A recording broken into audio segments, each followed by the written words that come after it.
ଭାଇ ଆପଣ ଜଣେ ରାଜନେତା, ଆଜ୍ଞା ସମାଜସେବୀ ଆଜ୍ଞା ଏବଂ ଅ, ଯାହା ବି ହେଲେ ଦେଖୁଛନ୍ତି ଆମର ଏଇ ଯୋଉ ଓଡିଶାର ରାଜନୀତିର ପାଣିପାଗ।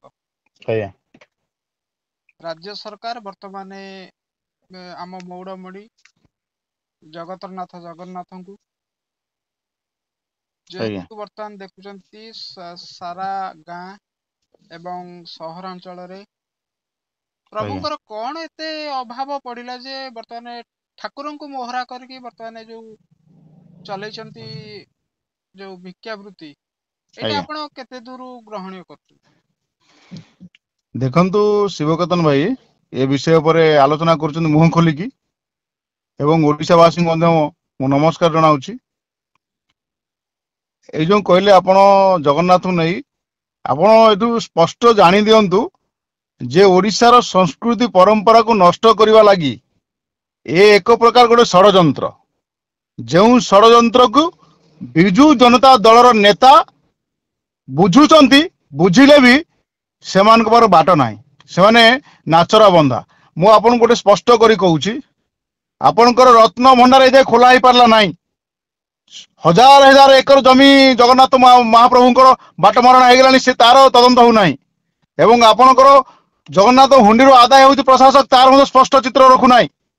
ଏବଂ ଆହୁରି ଗୋଟେ କଥା ରହିଲା, ଯେତେବେଳେ ଏ ଠିକ ଅଛି, ଆମେ ତା କହୁନୁ ଯେ ଜଗନ୍ନାଥଙ୍କୁ କିଏ ନେଇକି ମାନେ ରାଜନୀତି କରୁ, ଜଗନ୍ନାଥଙ୍କୁ ନେଇକି ଅପମାନ କରୁ। ନବକଳବର ସମୟରେ ବିଜୁ ଜନତା ଦଳ ସରକାର ନଥିଲା କି, ମୁଁ ଆପଣଙ୍କୁ ପଚାରୁଛି? ହଁ ନବକଳବର ହଉଛି ଜଗନ୍ନାଥଙ୍କର ଗୋଟେ ବଡ ପର୍ବ। ବାର୍ଷିକ ରଥଯାତ୍ରା ହଉଛି ଜଗନ୍ନାଥ ପର୍ବ, କିନ୍ତୁ ନବକଳବର ହଉଛି ମାନେ ଜଗନ୍ନାଥଙ୍କର ଗୋଟେ ସବୁଠୁ ବଡ ପର୍ବ। ସେତେବେଳେ ବିଜୁ ଜନତା ସରକାର ନଥିଲେ କି? ଆଜ୍ଞା ସେତେବେଳେ ବର୍ତ୍ତମାନ ଯେ 5T ଅଧ୍ୟକ୍ଷ ଫଟୋ ମାରି ନାରା ଚାରିଆଡେ ବୁଲିକି ଓଡିଶାର ମାନେ ରାଜସ୍ୱକୁ ଖାଲି କରୁଛନ୍ତି, ଆଜ୍ଞା ସେତେବେଳେ ସିଏ ନଥିଲେ କି ସରକାରରେ? ସେତେବେଳେ ମଧ୍ୟ ସେ ମୁଖ୍ୟମନ୍ତ୍ରୀଙ୍କ ବ୍ୟକ୍ତିଗତ ସଚିବ ଥିଲେ। ଆଜ୍ଞା ଏବଂ ସେତେବେଳେ କାହିଁ ନବକଳବର ସମୟରେ ମଧ୍ୟ ଗୁଆ ଆଉ ଅରୁଆ ଚାଉଳ ଦରକାର ପଡ଼ିଲାନି? ଏବେ କଣ ଜଗନ୍ନାଥଙ୍କର ଅଭଡ଼ା ପାଇଁ ଅରୁଆ ଚାଉଳ ଦରକାର ପଡୁଛି? ଆପଣ କହିବା ମତଲବ ଆପଣଙ୍କର 2024 ନିର୍ବାଚନକୁ ଆଖ୍ୟା ରଖି ଜଗନ୍ନାଥଙ୍କୁ ମୋହରା କରିଛନ୍ତି କି? ନିଶ୍ଚିନ୍ତ। ଆପଣଙ୍କ ଏଇ ପ୍ରକଳ୍ପ ଯୋଉ ଉଦ୍ଘାଟନ, ଏଇଟା ଗୋଟେ ଡ୍ରାମା। ଆପଣ ଜଗନ୍ନାଥ ସଂସ୍କୃତି କି ନଷ୍ଟ କରିବା ଲାଗି, ଆପଣ ଶୁଣନ୍ତୁ, ମୁଁ ଆଉ ଗୋଟେ ସ୍ପଷ୍ଟ ଚିତ୍ର କହୁଛି। 4.5 କୋଟି ଜନତା ଆପଣଙ୍କ ଗଣମାଧ୍ୟମ ଦେଖିବେ। ଜଗନ୍ନାଥଙ୍କର ଯୋଉ ବସ୍ତ୍ର ରହିଛି, ସେ କେଉଁ ବସ୍ତ୍ର ପିନ୍ଧିବା କଥା ଏବଂ କେଉଁ ବସ୍ତ୍ରରେ ଜଗନ୍ନାଥଙ୍କର ରଥରେ ଯିବା କଥା? ଏବଂ ଏଠି ବିଜୁ ଜନତା ଦଳର ବସ୍ତ୍ର, ନୀଳ କପଡା, ଏବଂ ତା ଦେହରେ ନବୀନ ବାବୁ, ପାଣ୍ଡିଆନ ବାବୁଙ୍କର ଫଟୋ, ଏବଂ ଆପଣଙ୍କ ରହିଛି ଯୋଉମାନେ ମଧ୍ୟ ଯୋଉ ଟାଟା ଏସିରେ ମ୍ୟୁନିସିପାଲିଟି ଅଳିଆ ଗାଡିରେ ଠାକୁରଙ୍କୁ ନେଇ ଅପମାନ କରୁଛନ୍ତି, ସେଇ ଗାଡିରେ ପନିପରିବା ଯାଉଛି। ଚପଲ ପିନ୍ଧିକି, ଜୋତା ପିନ୍ଧିକି ସେମାନେ ସେ ଗାଡି ଉପରେ ଯାଉଛନ୍ତି ଏବଂ ଠାକୁରଙ୍କ ରୀତିନୀତି ହଉଛି। ଜଗନ୍ନାଥଙ୍କର କେବେ ଆପଣ ଆଜି ଯାଏ ଦେଖିଛନ୍ତି ଯେ ଠାକୁରଙ୍କ ରୀତିନୀତି କେବେ ଜଗନ୍ନାଥ ବୁଲୁଛନ୍ତି, ନୀତି ହଉଛି? ଯୋଉ ନୀତି ସକାଳୁ ରାତି ଯାଏ ଜଗନ୍ନାଥଙ୍କର, ସେ ନୀତି ହେଉଛି କି? ଏବଂ ଗାଡିରେ ରଥ ଯାଇ କୋଉଠି ରହୁଛନ୍ତି? ଯୋଉ ଜଗନ୍ନାଥ ମୂର୍ତ୍ତି ଆସିଛି କୋଉଠି ରହୁଛନ୍ତି? ଏତେ ମାତ୍ରାରେ ମୂର୍ତ୍ତି କେଉଁଠି ଆସିଲା? ଯେତିକି ବର୍ତ୍ତମାନ ସାରା ଓଡିଶାରେ 30 ଜିଲ୍ଲାରେ ଆପଣଙ୍କର 147 ବିଧାନସଭା ମଣ୍ଡଳୀରେ ବୁଲୁଛି, ଏତେ ପରିମାଣ ମୂର୍ତ୍ତି କୋଉଠୁ ଆସିଲା? ମୁଁ ଆପଣଙ୍କୁ ସ୍ପଷ୍ଟ କରୁଛି, ଏଇଟା ଗୋଟେ ଷଡଯନ୍ତ୍ର। ଏବଂ ମୁଁ ଆପଣଙ୍କୁ ସ୍ପଷ୍ଟ କରୁଛି ଯେ ଭି କାର୍ତ୍ତିକେୟନ ପାଣ୍ଡିଆନ ଓଡିଶାର ସଂସ୍କୃତିକୁ ନଷ୍ଟ କରିବା ପାଇଁ ବିଜୁ ଜନତା ଦଳର ନେତା ଓ ନେତ୍ରୀ ମାନଙ୍କୁ ମୋହରା କରି ଆଜି ଓଡିଶାର ସଂସ୍କୃତି ପରମ୍ପରା ନଷ୍ଟ କରି 4ଟା ମାନେ ଲାଟିନ୍, ଆପଣଙ୍କୁ ଶୌଚାଳୟ ବି ମୁଁ କହୁନାହିଁ, 4ଟା ଲାଟିନ୍ ଉଦ୍ଘାଟନ କରିବା ପାଇଁ ଆଜି ଜଗନ୍ନାଥଙ୍କ ସଂସ୍କୃତି ପରମ୍ପରା ନଷ୍ଟ କରିବା ବସିଛନ୍ତି ପାଣ୍ଡିଆନ। ଆପଣଙ୍କ ଆଉ ଗୋଟେ କଥା, ଏଠି ବିନାଶ କାଳେ ବିପରୀତ ବୁଦ୍ଧି ବୋଲି 100% ଆପଣଙ୍କର ଦୀପର ସଳିତା ଜଳି ଜଳି ଆସିଲାଣି, ଯାହାକି ନବୀନ ବାବୁଙ୍କୁ ଇଞ୍ଜେକ୍ସନ ଦେଇ ପାଣ୍ଡିଆନ ବାବୁ ରଖୁଛନ୍ତି। ଏବଂ ଯେଉଁ ଯାହା ବି ନବୀନ ବାବୁ ପୁରା ମୁକ ବଧିର ପାଲଟି ଯାଇଛନ୍ତି, ସ୍ଥାଣୁ ପାଲଟି ଯାଇଛନ୍ତି।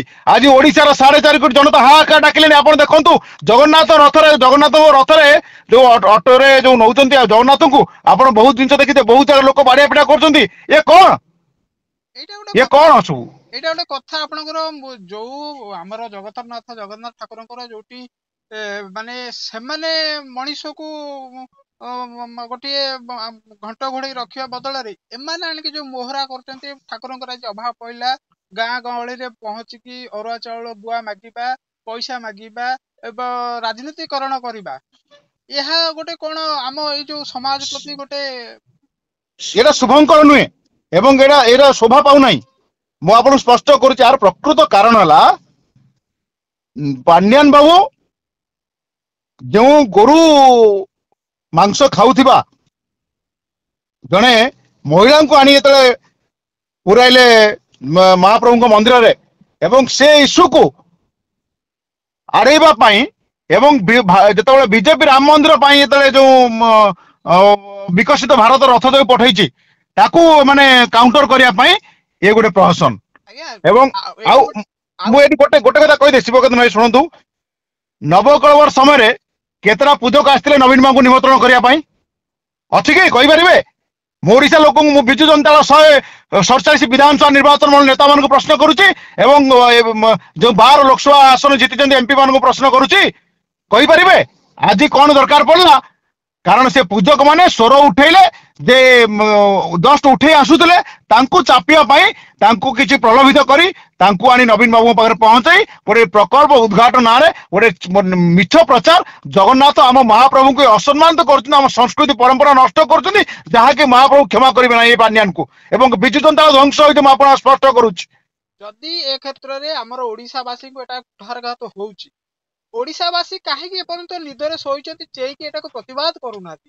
ପ୍ରତିବାଦ କଲେଣି ଆପଣ ଦେଖନ୍ତୁ, ଆପଣ ପ୍ରତିବାଦ ଦେଖନ୍ତୁ ବହୁତ ଜାଗାରେ ହେଲାଣି। ଆପଣ ପ୍ରତିବାଦ ହେଲେ ପରେ ଏଠି ପରା ସରକାରୀ କଳକୁ ଏମାନେ ଅପବ୍ୟବହାର କରି, ସରକାରୀ କଳକୁ ଅପବ୍ୟବହାର କରି ଏମାନେ ଜୋରଦସ୍ତ ଯୋଉଠି ପ୍ରତିବାଦ ହଉ, ଯୋଉଠି ବିରୋଧ କରାହଉଛି, ମିଛ କେସରେ ଲଗେଇକି, ଆପଣ ଦେଖିଥିବେ ରିସେଣ୍ଟ ବାଲିଅନ୍ଦାର ଘଟି ସେଇ ଜିନିଷ, ମିଛ କେସରେ ଲଗେଇ ଏମାନେ ଆରେଷ୍ଟ କରୁଛନ୍ତି, ଦଫା ଲଗେଇ ଦଉଛନ୍ତି, ମିଛ କେସରେ କରୁଛନ୍ତି। ହଁ କଣ କରାଯିବ ଏଠି? ଯଦି ସାଧାରଣ ଲୋକ ବଳଠୁ କଣ ତାଙ୍କର ବଳ ରାଜ୍ୟ ସରକାରଙ୍କ ବଳ କଣ ଅଧିକ ହେଇଯାଉଛି? ରାଜ୍ୟ ସରକାରଙ୍କ ବଳ ବର୍ତ୍ତମାନ ଅଧିକା ଅଛି। କାହିଁକି ନା ବର୍ତ୍ତମାନ ସେ କ୍ଷମତାରେ ଅଛନ୍ତି। ସାଧାରଣ ଲୋକ 2024ରେ ଆପଣଙ୍କୁ ଜବାବ ଦେବେ। ସାଧାରଣ ଲୋକ ମଧ୍ୟ ସ୍ପଷ୍ଟ ନିର୍ଣ୍ଣାୟକ ଭୂମିକା ନେବ 2024, ସେ ସ୍ପଷ୍ଟ ଚିତ୍ର ରଖିବେ 2024ରେ। ମୁଁ ଆପଣଙ୍କୁ ଆଜି କହୁଛି 100% ଏ ବିଜେଡି ଧ୍ୱଂସ ହବ ଏବଂ ବିଜୁ ଜନତା ଦଳ ଧ୍ୱଂସ ହବାର ମୁଖ୍ୟ କାରଣ ରହିବେ ମହାଭାରତର ଦୁର୍ଯ୍ୟୋଧନ ରହିଲା ଭଳି ଏ ଭି କାର୍ତ୍ତିକେୟନ ପାଣ୍ଡିଆନ। ବିଜୁ ଜନତା ଧ୍ୱଂସ କରିବାର ମୁଖ୍ୟ ଅଭିଯୁକ୍ତ ରହିବେ ଭି କାର୍ତ୍ତିକେୟନ ପାଣ୍ଡିଆନ। କାହିଁକିନା ଜଗନ୍ନାଥ ସଂସ୍କୃତି ନଷ୍ଟ କରିଛନ୍ତି। ଆଜି ଓଡ଼ିଶାର 4.5 କୋଟି ଜନତା ଆଜି ହାହାକାର ଡାକୁଛନ୍ତି, ସମସ୍ତେ କ୍ଷମା ପ୍ରାର୍ଥନା କଲେଣି।